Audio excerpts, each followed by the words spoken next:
Então, e em continuidade, Dr. Carlos Gil Moreira Ferreira, tá? Médico oncologista, estava pedindo a ele um pouco assim, situ, porque cada um dessa mesa tem um edital, né, de currículo. E presidente do Instituto Oncoclínicas de Pesquisa e Educação e diretor científico do Grupo Oncoclínicas em São Paulo, que eu tenho o maior prazer de poder estar aqui com a gente nesse momento.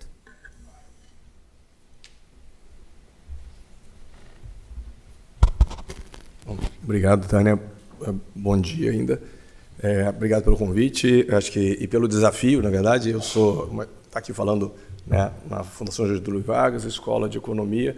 Eu sou médico e cientista de formação, então, como tal, eu só sei falar de modelo. Tá? Então, eu vou falar um pouquinho para vocês sobre o modelo experimental que a gente está construindo para tentar juntar talvez duas palavras que muita gente acredita que não sejam passíveis de serem tocadas juntas, né, que é inovação e sustentabilidade. Nós já vimos de muitos que inovação leva à agregação de custo e não necessariamente é o que eu vou tentar mostrar para vocês, o modelo que a gente está construindo. Só falar um pouquinho do Grupo Oncoclínicas, na verdade. Então, né, eu não sou gestor, como eu falei, eu sou médico cientista. E o Grupo Oncoclínicas é uma empresa privada, né, o maior grupo de oncologia privado da América Latina, que trata mais ou menos 10 mil novos pacientes com câncer por ano. É uma empresa que nasceu, uma startup que nasceu em Belo Horizonte, e hoje é uma empresa que pertence ao banco Goldman Sachs. Então, só para vocês entenderem a magnitude que a oncologia tomou no mundo, né, os bancos passam a investir em oncologia. Bom, eu vou começar, na verdade, contextualizando, né? Esse é uma publicação do The Economist, há 2 anos atrás. Quem me passou foi o professor Denis Aviana, né? Na época, a gente estava viajando junto para um evento em Nova York. E quem não leu, eu sugiro que leia, tá? Uma das melhores publicações de câncer dos últimos anos, basicamente falando de inovação, né? Tudo que está surgindo de novos tratamentos e novos diagnósticos, mas com viés de sustentabilidade. Tá? Ou seja, basicamente a conclusão dessa série de artigos é que a gente tem que ser inovador da maneira de dar sustentação para esse avanço no câncer e selecionar precisamente os pacientes que vão ter acesso a isso. Do contrário, né, a conta não vai fechar. Bom, vou dar um pouquinho de números para vocês. Eu sou oncologista torácico, né, eu sou oncologista de câncer de pulmão. Tá? Alguns números, né, já defasados, tá, sobre o custo do câncer de pulmão nos Estados Unidos. Isso foi, né, mais ou menos meia década atrás, né, 12 bilhões de dólares. E a expectativa do próprio National Cancer Institute em 2011 é que esse valor chegaria a 18 bilhões de dólares para câncer de pulmão. Em 2020, o NCI não previu a imunoterapia, né, então esse custo vai chegar a 25 bilhões de dólares, mais ou menos. Então, só para vocês terem uma ideia da agregação de custo, e eu vou tentar mostrar também de valor nessa cadeia. Próximo, por favor. Não está passando aqui.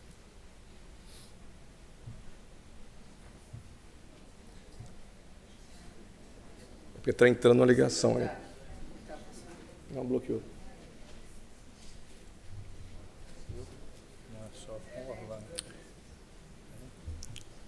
Acho que agora vai. Foi. Bom, como eu falei, na verdade, a grande diferença, a grande mudança, né, nessa conta vem através de imunoterapia. Então, para quem não está afeito, imunoterapia é uma estratégia de tratamento oncológico baseado na reprogramação do sistema imunológico do paciente para lutar contra a doença, divisor de águas, né? A oncologia nunca mais vai ser a mesma depois da imunoterapia, e os números são, para os pacientes, fantásticos, né? Há curvas que aumentam de sobrevida exponencialmente, com ganho de qualidade de vida, com custos, infelizmente, de em torno de 150 mil dólares por ano por paciente. E isso nos leva ao que é chamado hoje, né, de conundrum, ou seja, de dilema da imunoterapia, né? De um lado você tem as respostas, como eu já falei, fantásticas. Existem os pacientes chamados superrespondedores, né, como oncologista de câncer de pulmão. Eu nunca pensei que fosse dizer que um paciente com câncer de pulmão com doença metastática avançada pode ser curado, e hoje a gente acredita que talvez eles possam ser curados, de fato, alguns deles. Por outro lado, você tem dificuldade de seleção desses pacientes, ou seja, os chamados biomarcadores, a forma de selecionar esses pacientes. Os testes moleculares nem sempre são perfeitos e a gente está entrando já numa segunda era, que é a combinação de imunoterapias, que vai levar esse custo de $150 mil ano por paciente para algo em torno de $250 mil ano.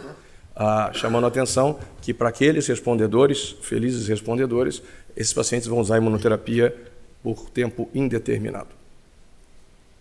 Então, a pergunta que veio à cabeça do grupo, na verdade, e do Instituto Oncoclínicas que eu presido, né, o Instituto Oncoclínicas é o braço, né, sem fins lucrativos do grupo, cujo objetivo é fazer ensino, pesquisa e inovação e retornar para a sociedade um pouco do que o grupo conseguiu ao longo do tempo. Então, a pergunta é como é que a gente amplia acesso para tratamento de câncer no Brasil através de inovação. E aí vamos rever o conceito de inovação, eu sei que não está dando para ler, mas essa publicação é muito interessante sobre o valor de inovação em oncologia sob a perspectiva do paciente. Tá? Qual é?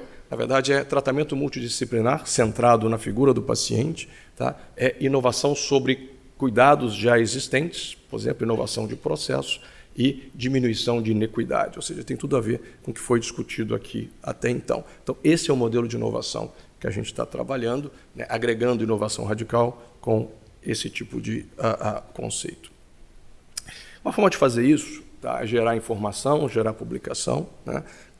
O primeiro deles talvez seja o mais interessante, o que está acima, né? Como é que a gente aumentaria? A pergunta, na verdade, na construção desse artigo foi como é que a gente levaria a imunoterapia para o SUS. Tá? E óbvio que não tem uma resposta, né? Mas foi interessante, né? Um grupo de estudiosos do assunto e outras visões mas que, na verdade, não necessariamente levam a uma solução, né?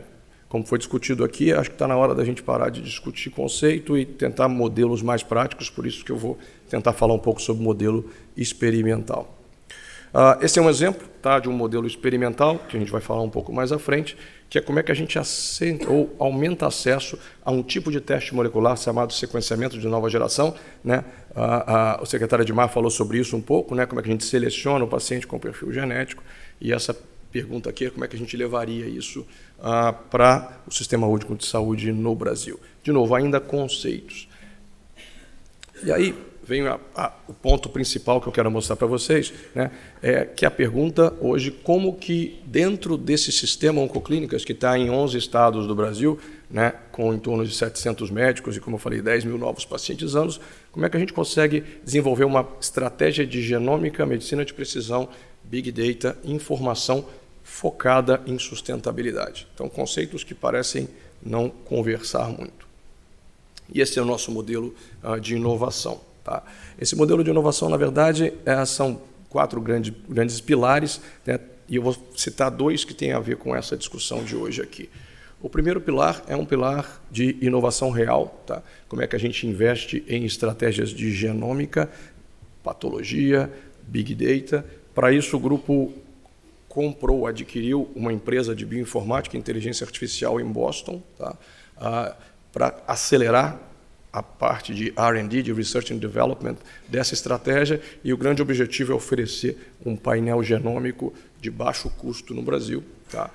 Um painel genômico amplo, para quem não sabe, custa em torno de $4 mil, tá? E a ideia é trazer um painel genômico que custe bem menos de $1.000. Tá? E o segundo grande pilar, né, é um pilar de ATS, de avaliação de tecnologia em saúde. Tá? Como é que a gente consegue criar, a partir do tamanho do grupo, protocolos de tratamento sustentáveis, discutidos lado a lado com a fonte pagadora, sem nenhum prejuízo dos pacientes. Na verdade, eles vão ter acesso à mesma tecnologia, mas de uma forma mais sustentável, tanto em termos de tratamento como em termos de diagnóstico. Óbvio que esses pilares têm pilares de educação, de conectividade, de muita pesquisa, mas é esse modelo que a gente acredita que talvez possa influenciar a forma com que se faz oncologia clínica no Brasil, não só no sentido privado, mas que é um objetivo desse projeto, que a gente possa, de alguma forma, contribuir com alguns conceitos para o Sistema Único de Saúde. Para a gente terminar, né, quais são as perspectivas e algumas provocações, né? Acho que fica claro aqui que o Brasil tem um sistema de saúde extremamente sofisticado, né? Eu sou um admirador do SUS, trabalhei no governo durante muito mais de uma década, no Instituto Nacional do Câncer, Ministério da Saúde, assessorando a Anvisa, a BNDES. Acredito no modelo, só que a gente precisa dar um passo adiante. Tá? Esse sistema não é eficiente, bem como o sistema privado também não é eficiente. A gente precisa construir pontes para acesso, principalmente quando a gente fala de oncologia, né? O gap entre o que é feito no sistema público e no sistema privado no Brasil já está maior do que uma década, né? A gente precisa correr atrás. Acredito, medicina de precisão enquanto seleção de pacientes é a base da oncologia contemporânea e aqui eu acredito esteja grande chance para nós, Brasil, tanto público, tanto privado, ter algum protagonismo baseado nesse modelo de um sistema de saúde sofisticado que a gente tem, que é um modelo que a gente chama, dentro do grupo, de Precision to Access Model. Ou seja, como é que eu consigo criar um modelo de acesso baseado em medicina de precisão, agregando tecnologia na medida certa para selecionar o paciente certo, para receber um determinado tratamento. E acho que esse modelo, que vários países buscam, ele pode ter um pouco de DNA brasileiro. Tá? E esse é o grande objetivo do projeto que a gente está trabalhando e que eu acredito que a gente possa, nos próximos 3 a 5 anos, contribuir nesse sentido. Obrigado.